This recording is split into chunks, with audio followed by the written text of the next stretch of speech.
Everyone, আসসালামু আলাইকুম। আমি আসমা, তোহার ডেইলি ব্লগে সবাইকে স্বাগত জানাই। দূরে কিংবা কাছে যেখান থেকে আমার ভিডিও দেখছেন, আশা করি আল্লাহর রহমতে সবাই ভালো আছেন। আলহামদুলিল্লাহ, আমরাও ভালো আছি। আজ আবার নতুন একটি ভিডিও নিয়ে হাজির হলাম, আশা করি আপনাদের ভালো লাগবে। তো এখনো আমরা যেহেতু গ্রামের বাড়িতে আছি, তো গ্রামের ভিডিও দিয়ে ভিডিওটা শুরু করলাম। তো আজকে আমার বাবা একটা খাসি জবাই করেছিল, তো সেটাই এখানে কাটা হচ্ছে আর আমরা দাঁড়িয়ে দেখছিলাম। তো খাসিটা না সেরকম বেশি একটা বড় হতে পারেনি। তো আবিরের বাবা বললো যেহেতু খাসিটা খাবে, তো সেজন্যই ছোট খাসিটা জবা করে দিল। এখানে বেশি পরিমাণে মাংস ছিল না, প্রায় 5-6 কেজির মতো মাংস হবে। সেটাই আমরা সবাই রান্না করে খেয়েছিলাম। তো এই খাসি জবাই করে শেষ করে এখন মাংসগুলো নিয়ে আসলাম বাড়িতে, নিয়ে এসে এখন রান্না করব।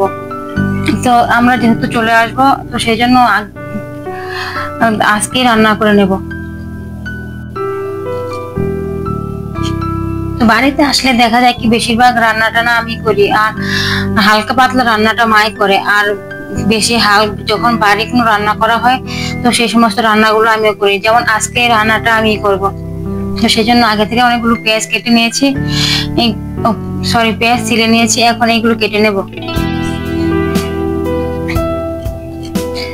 তো এখানে মাংসটা বসে দেবো। আর আজকে আমি মাটির চুলা রান্নাটা করবো, তো সেই জন্য না এখানে মাংসটা খুব ভালো করে ধুয়ে পরিষ্কার করে নিয়েছি। এখন আদা রসুন পরিমাণ মতো দিয়ে দিব, তার সাথে সমস্ত গুঁড়া মশলাগুলো দিয়ে দিব।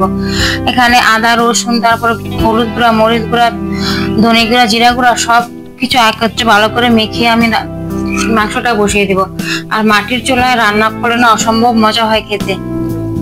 তো বাড়িতে আসলে আমরা গ্যাসের চুলার থেকে না বেশিরভাগ সময়টা দেখা যায় কি মাটির চুলাতে রান্না করি। গ্রামের সবাই দেখি কি করে হালকা পাতলা রান্নাটা শুধু গ্যাসের চুলায় রান্না করে। আর যত বাড়ি সকালের খাবারটা না বেশিরভাগ সময় কি মাটির চুলাতে রান্না করে।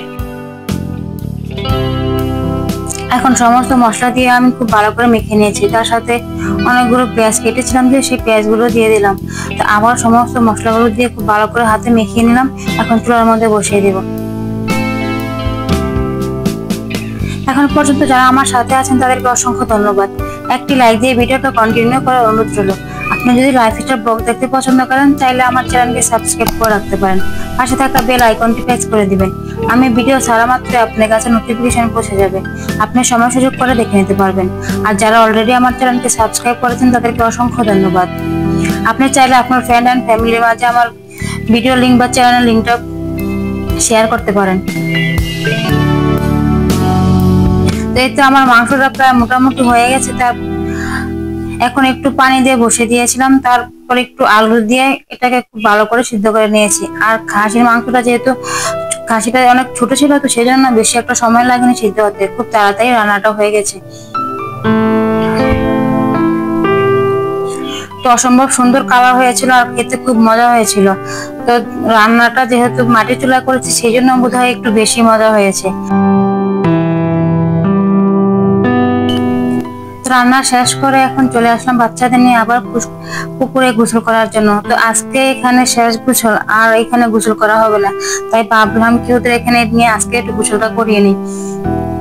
আর এই পাশে ওরা খুব এনজয় করছে, তো ভাবলাম আজকে যেহেতু আর কালকে আমরা চলে যাব, তো সেজন্য না আজকে ওদের একটু গোসল করে নিয়ে আসলাম। আর আমাদের আশেপাশের এলাকা বা আমাদের বাড়ির আশেপাশে সব পুকুর না একদমই শুকিয়ে গেছে। এখন যেহেতু চৈত্র মাস আর প্রচন্ড রোদ আর গরম পড়ছে, তো সেই জন্য না আশেপাশের কোনো পুকুরে পানি ছিল না। প্রায় 5 থেকে 7 মিনিট হাঁটার পরে একটা পুকুর আছে, তো ওই পুকুরটা অনেক বড়।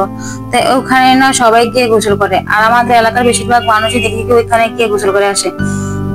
তবে এই গোসল করতে যাওয়ার যে রাস্তাটা খুব সুন্দর, চিকন, আর চারপাশে অনেক গাছপালা, তাই একটু রেকর্ড করে রাখলাম।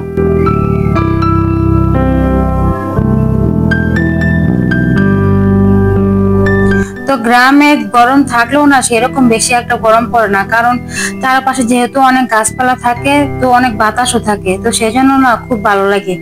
আর শহরে যেহেতু গাছপালা খুব কম, দালান এসব বেশি, তো সেই জন্য না গরমের পরিমাণটা একটু বেশি। যেমন এই যে এখানে প্রচন্ড রোদ, কিন্তু সেরকম না গরম নেই। যেহেতু গরম লাগলে কিছুটা রাস্তায় বের হয়ে যায় বা বাতাস থাকে, তো সেই জন্য বেশি একটা সমস্যা হয়নি। তো এই তো গোসল শেষ করে এখন দুপুরের খাবারটা সবাই মিলে খেয়ে নিব। তো আজকে যখন খাসিটা জবাই করেছিলাম তখন আমার বাইরের বউরা কেউ বাসায় ছিল না, আর বাইরেও বাসায় ছিল না, শুধু আমরাই খাসিটা জবাই করে খেয়েছিলাম। তো সবাই না সবার শ্বশুর বাড়িতে চলে গিয়েছিল আর আমরা শুধুই বাসায় ছিলাম। তো আইভিরের বাবা দুষ্টাইম করে বলছিল যে ওরা যখন বাসায় থাকবো না তখন এটা জবাই করে খাবো, কিন্তু ওদের জন্য আমরা মাংস রেখে দিয়েছিলাম, যেহেতু ওরা বাড়িতে ছিল না, তো সেজন্য ওদের জন্য আলাদা করে মাংস রেখে দিয়েছি।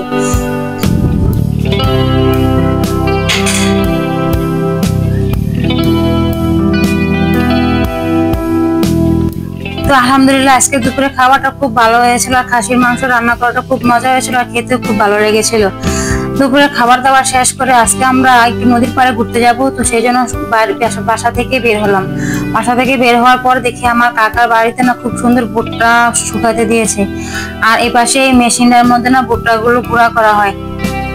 তবে অনেকে এটা জানে না, তবে আমি জানতাম না। কিছুদিন আগে যখন বাড়িতে এসেছিলাম তখন এটাকে দেখেছিলাম যে এই আস্ত ভুট্টাগুলো এই মেশিনের মধ্যে দিলে খুব সুন্দর ভুট্টাগুলো খোসা থেকে সরে আসে আর খুব সুন্দর তাড়াতাড়ি হয়ে যায়।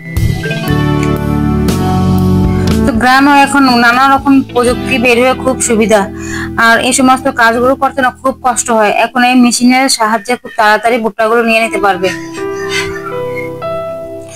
এই তো কথা বলতে বলতে অনেকটা রাস্তা হেঁটে চলে আসলাম, আর এখন আমরা প্রায় নদীর কাছাকাছি চলে আসছি। আর আমরা যখন বাড়িতে আসি তখন এটা নদীর মধ্যে আসি।